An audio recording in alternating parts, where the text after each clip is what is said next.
Christmas and Lunar New Year are coming soon. Does your home already have candied ginger? When chatting with family and friends, enjoying a piece of sweet, warm, spicy candied ginger, along with a fragrant cup of tea that soothes the winter chill. What could be more wonderful than that? Let's head into the kitchen together and try making it. Gently sweet, slightly spicy, fragrant, good for your health, and a great chance to show off a new homemade treat. Let's get started with this candied ginger recipe. Prepare 500 grams of fresh ginger that has been washed clean of soil and dirt.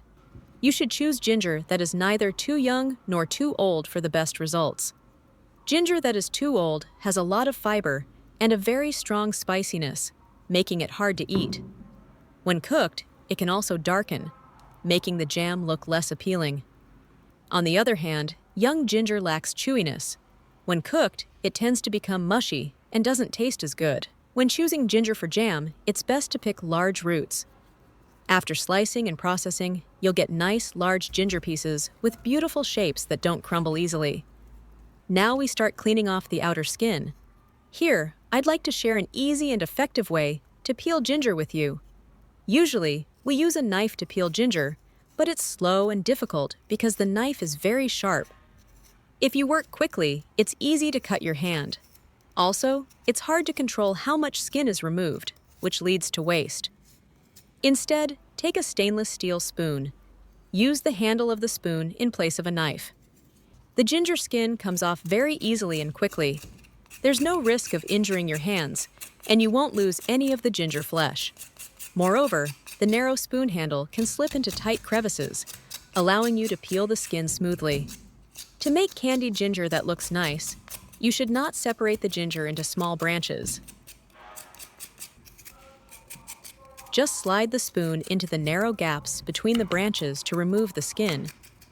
It's best to keep the ginger root whole so it doesn't break into small pieces. As you can see, the ginger is completely clean, very quickly and safely. It's much easier than using a knife, and the surface of the ginger is smooth, with all the crevices perfectly cleaned. Where are you watching from? Please leave a comment to let me know. Another way to peel ginger quickly is to place it in the freezer for about 3 hours until it is completely frozen. After that time, take the ginger out and let it sit for a while to soften. You'll notice that the ginger skin becomes wrinkled and is very easy to separate from the flesh. Use a spoon to scrape it, and you'll see the skin peel off in large pieces. It's very satisfying to watch. The peeling is effortless and doesn't require much force, leaving the ginger flesh smooth. Even the tight crevices come off easily. Any dried or rotten parts can be removed with a small knife.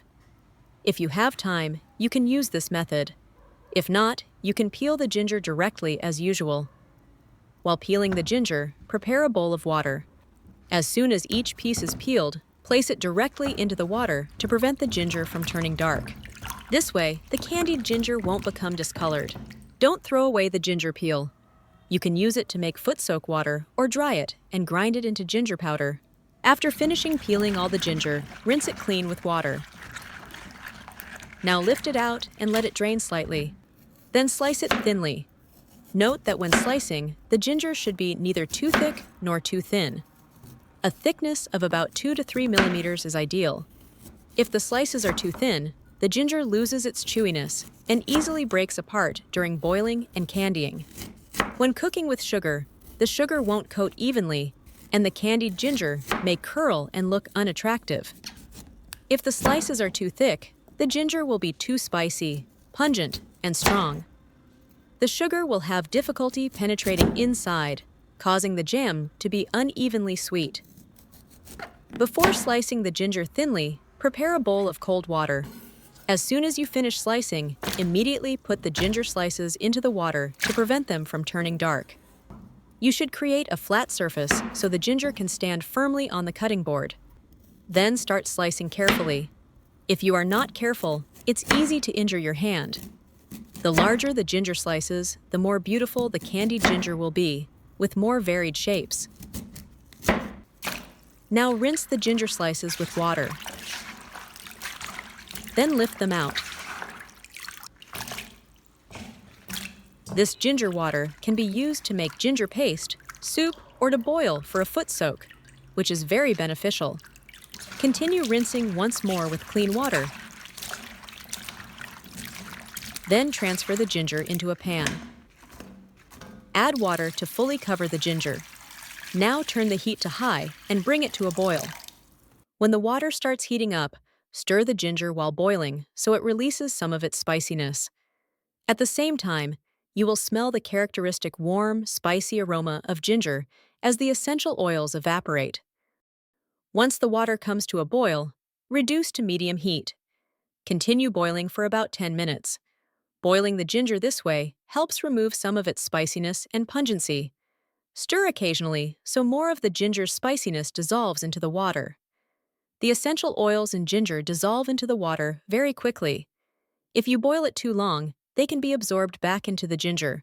That's why we discard this water and boil the ginger a second time. After boiling for 10 minutes, you'll see the water turn yellow-brown. Now turn off the heat and pour out the ginger boiling water. Do not discard this ginger water. You can use it to make ginger tea, ginger paste, or as foot soak water. It's very good. Now add fresh water to cover the ginger again and boil it for the second time. The second boil is done the same way as the first. Bring the water to a boil and continue boiling for 10 minutes. Boiling several times will significantly reduce the spiciness of the ginger. If you prefer it less spicy, you can boil it a third time, but I find that 2 times is enough. Besides, ginger needs to retain a slight spiciness to taste good. During this second boil, squeeze in half a lemon. The benefit of adding lemon juice is that it helps the ginger slices maintain a bright color and prevents discoloration, as the acid in lemon slows oxidation.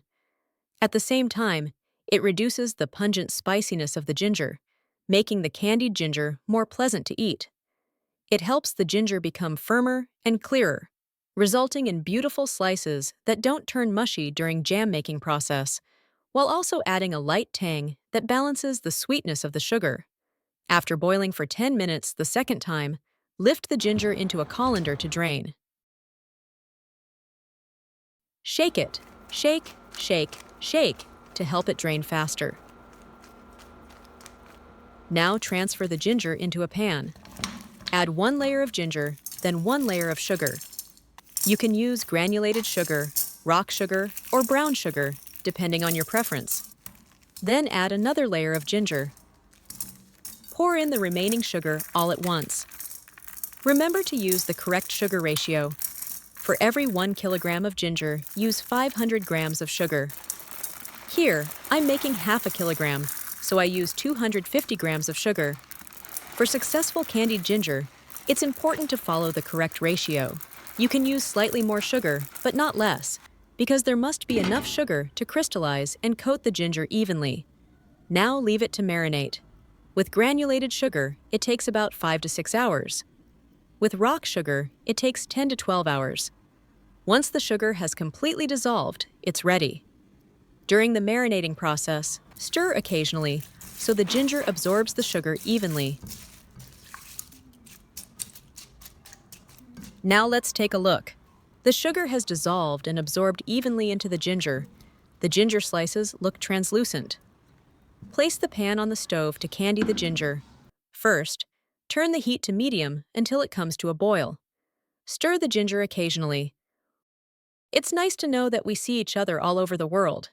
If you haven't subscribed to my channel yet, you can subscribe by clicking the subscribe button. It's great to see your support. Once it starts boiling, reduce the heat to low. Please note that you should choose a deep pan with a slightly thick bottom.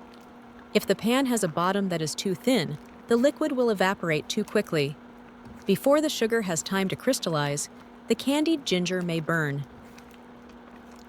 Keep stirring until the sugar syrup reduces and thickens like this. At this point, stir continuously so all sides of the ginger slices are evenly coated with sugar. When you see white powder starting to appear, but the sugar is still moist, remember to turn off the heat. Compared to other types of candied fruits, candied ginger should have the heat turned off earlier because the ginger retains heat and releases steam quickly, causing the sugar to dry faster. Keep the pan on the stove and continue stirring to take advantage of the residual heat until the sugar fully crystallizes. While candying, always pay close attention to the heat, because the flame determines the success or failure of making candied ginger. First, use medium heat. Once it boils, reduce the heat. When the syrup thickens, turn off the heat and stir continuously. Do not rush. If the heat is too high, the sugar will dry too quickly before the moisture evaporates properly, and the candied ginger will burn. That would be very unfortunate. When the ginger slices are dry, remove the pan from the stove. Check if any pieces are sticking together and separate them so they can dry completely. They are not fully dry yet, but if you leave them for a while, they will dry completely. When the sugar dries, you'll see each ginger slice coated in a layer of white sugar, like snow, and the ginger will be very chewy, soft, and less spicy. If you turn off the heat only when the sugar has fully crystallized, the candied ginger will become dry and hard. Now arrange the candied ginger on a plate. Here is the plate of candied ginger. The slices have a beautiful, translucent golden color, soft, dry, and chewy. They are evenly coated with a layer of crystallized white sugar on the outside. The sugar must crystallize evenly like this for the candied ginger to be successful. Just looking at the candied ginger makes you want to eat it right away. On Christmas or during Lunar New Year, enjoying a fragrant, lightly sweet piece of candied ginger while sipping hot tea and chatting together is simply wonderful. Ginger is very good for your health. Besides being a spice, it helps warm the body, prevents nausea, relieves coughs, and stimulates digestion. If you have stomach discomfort from indigestion, eating a few pieces of candied ginger can quickly bring relief. Not only is it great for the holidays, but keeping a jar of candied ginger at home for everyday use is also very convenient. The aroma of ginger is very pleasant, fragrant, mildly spicy, with a gentle sweetness from the sugar, making it easy to eat. Enjoyed with a cup of hot tea, it feels very warming and comforting. Remember to make a jar of candied ginger to enjoy during Christmas and Lunar New Year for extra joy. The video ends here. If you have any comments, please leave a comment below. If you find the video interesting, please give me a like. Don't forget to share it with your relatives and friends. Remember to subscribe to the channel. Thank you for your support. Goodbye. See you in the next video.